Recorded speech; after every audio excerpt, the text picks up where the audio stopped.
Tubby Raymond Field, the focal point of college football in the first state. Built on tradition, the University of Delaware has been the home of football greats. Gannon, Cuff, Flacco, and the list goes on. But one name in particular has resurfaced, and it's become a fixture among Blue Hen fans. Troy Reeder didn't begin his playing career at the University of Delaware, but that didn't mean there wasn't a little blue and gold in his blood growing up. Both Delaware natives, he and his brother Colby are the sons of standout player Dan Reeder, a captain for the Blue Hens in 1984. First of all, I transferred here. I was a hometown product, kind of left for the wrong reasons, which was kind of more prestige, going to a 1A school. And once I got away, I came back to Delaware because I wanted to be part of a winning tradition. Delaware had a losing season of 15 years. That's what Delaware's like. They just won. They won big and they won often, and they were always playing postseason for the most part. Football was always my kids' first love. And my kids grew up in their swaddling clothes coming to Delaware games. My parents were coming here before I was born.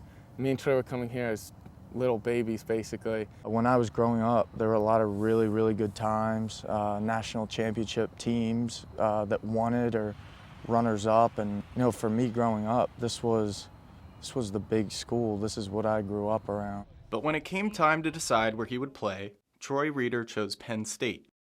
When it was younger brother Colby's turn, something about Delaware just felt right, even with big offers from schools like Illinois, Miami, Syracuse. That got Troy thinking. It was still a really tough decision for him. He had a lot of good friends at Penn State. He was a starting linebacker, and I think that it was something he thought out. He didn't want to influence Colby's decision where he wanted to play college football, but when Colby chose Delaware and Troy could come and play right away, it kind of made it easy. That was always a dream of ours. Me and Troy were definitely playing backyard football, pretending to be the guys out there that we were watching. I was here in the semifinal game that sent them to Chattanooga in 2003, where they tore down the goalpost. But down come the goalposts before the horses and police officers can get there.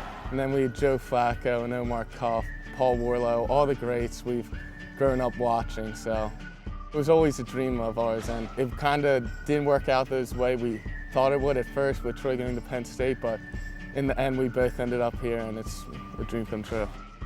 Playing for University of Delaware, especially when you're from here, this is our state's team and school. That it's the Penn State of Pennsylvania, it's the Michigan of the state of Michigan. That's what this place is to the people of Newark and the people of Delaware, and to be able to be a part of it now is pretty special.